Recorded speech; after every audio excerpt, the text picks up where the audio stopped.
Salut, j'espère que tu vas bien. Là, c'est une vidéo spontanée que je suis en train de faire par rapport à une pensée qui m'est venue. J'ai envie de te dire, ou j'ai envie de dire à une personne qui se sentirait concernée, garde ta foi. Garde ta foi. Il y a beaucoup de personnes qui se laissent décourager dans leur foi à cause de ce qu'ils voient à gauche, de ce qu'ils voient à droite. Il y a des gens qui se disent non, à quoi bon rester dans la foi, parce que quand je vois les gens qui se comportent de telle manière, des gens qui se disent que c'est comme si voilà la foi c'est un flan, c'est un gâteau, ils jouent avec, et qui se laissent influencer en fait par ça, j'ai envie de dire garde ta foi. Garde ta foi, garde ta foi.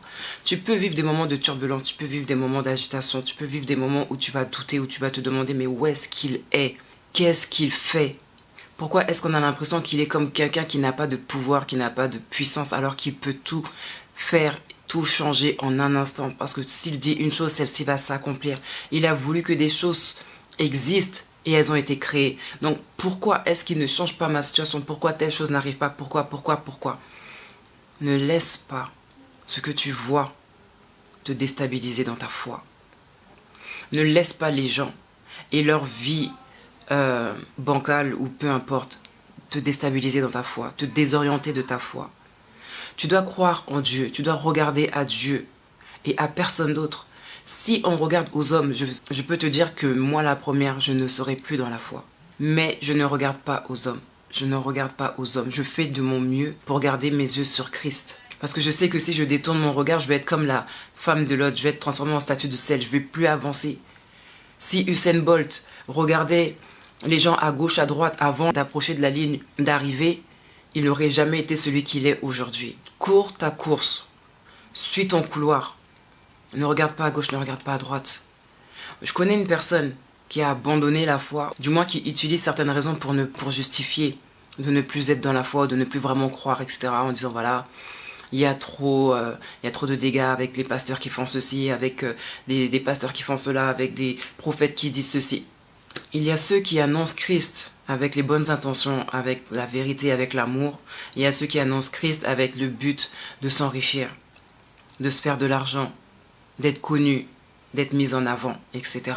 Si tu regardes à ces gens-là, tu vas te détourner de ta foi. C'est pour ça que là, j'étais en train de réfléchir, j'étais en train de me dire, faut que je te dise, si tu te sens concerné, il faut que je te le dise, il faut que tu l'entendes.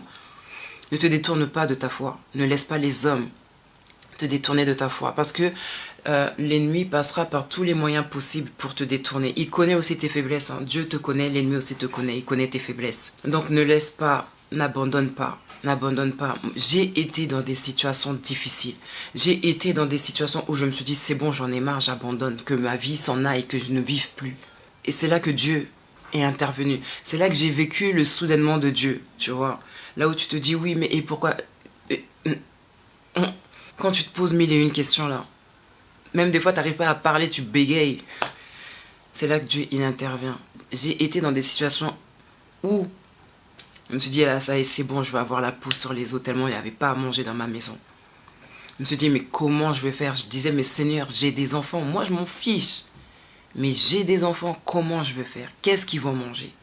Pendant qu'il y en a qui vadrouillaient, qui menaient leur vie, qui laissaient les maisons vides et tout, Dieu ne m'a pas laissé. Dieu ne m'a pas laissé. Je le répète, Dieu ne m'a pas laissé. J'entends sonner à la porte et je vois une sœur qui m'apporte des vivres. Elle me dit, j'étais chez moi, mais j'étais poussée dans mon esprit de t'apporter du lait, parce que mes enfants étaient encore plus petits, de t'apporter du lait et d'autres aliments. Et oui, Dieu ne m'a pas abandonné. En plus à l'arrivée, tous les magasins étaient fermés. Hein. C'est pas comme si, bon tiens, je te donne de l'argent et tu vas faire tes courses. Non, elle a tout ramené de chez elle. C'est pas oui, j'ai fait des courses, je te ramène. Non, elle a pris dans son congèle. Je m'en rappelle encore. Elle a pris dans son congèle, elle m'a ramené. Dieu ne m'a pas abandonné. Dieu a entendu mes cris de mère. Il a vu mes pleurs. Vu un peu sa situation difficile que je traversais avec le père des enfants, Dieu m'a montré que l'homme peut t'abandonner, moi je ne t'abandonnerai jamais. Tu ne souffriras pas de la famine. Et effectivement, je n'ai pas souffert de la famine. J'ai gardé ma foi. quand il arrive certaines situations similaires, je me dis, écoute, tu connais mes besoins avant même que je ne les prononce. Mes enfants, quand ils ont un besoin, avant même qu'ils me le disent, je le sais. Et des fois, j'ai pourvu avant même qu'ils ne me disent, maman, j'ai besoin de ça. Il dit, je sais que tu fonctionnes même mieux que moi. N'abandonne pas ta foi. N'abandonne pas ta foi. S'il te plaît, n'abandonne pas ta foi. De la même manière qu'un jour, quelqu'un m'a raconté qu'elle était en train de prier.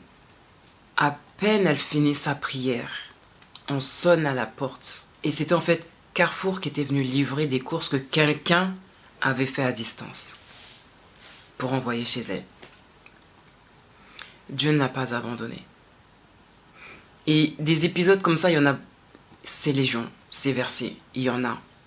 Que ce soit chez moi, ailleurs, partout, à côté de toi, Dieu intervient toujours dans la vie de ses enfants. Il n'abandonne pas ses enfants. Dieu n'abandonne pas ses enfants. Donc, juste pour te dire, si tu regardes aux gens, tu vas lâcher ta foi. Mahatma Gandhi l'a dit, je l'ai dit dans une précédente vidéo, c'est la vidéo sur ma thérapie. J'aime leur Jésus, mais je n'aime pas leur christianisme. Les hommes à côté, là, ils vont faire. Il y en a qui, tu sais, regarde, si il y en a qui aiment Dieu, il y en a qui aiment Dieu, mais qui ont des luttes en eux. Ne regarde pas aux hommes. Ne regarde pas aux hommes. Pourquoi aussi, je te dis ça? Parce que qui dit que DMX n'a pas été reçu dans son royaume? Il faut faire attention. Donc ne regarde pas aux hommes, ne regarde pas ce qu'ils font. Ouais, non, c'est pas bien. On n'a pas besoin de ça. Tu as besoin de toi, de ta foi, de regarder à Christ. C'est tout ce que j'avais envie de dire à quelqu'un. N'abandonne pas ta foi, n'abandonne pas ta foi. Même si tu me vois en train de faire des bêtises, n'abandonne pas ta foi. Même si tu vois d'autres personnes en train de faire des... N'abandonne pas ta foi. Chacun rendra compte pour lui-même. Et ça serait bête de dire à Dieu, j'ai abandonné ma foi parce que j'ai vu qu'un tel était comme ça, alors ça m'a découragé. C'est pas ce un tel qui est mort pour toi à la croix. C'est pas ce un tel qui a fait les miracles et les choses que... T'occupe pas des gens.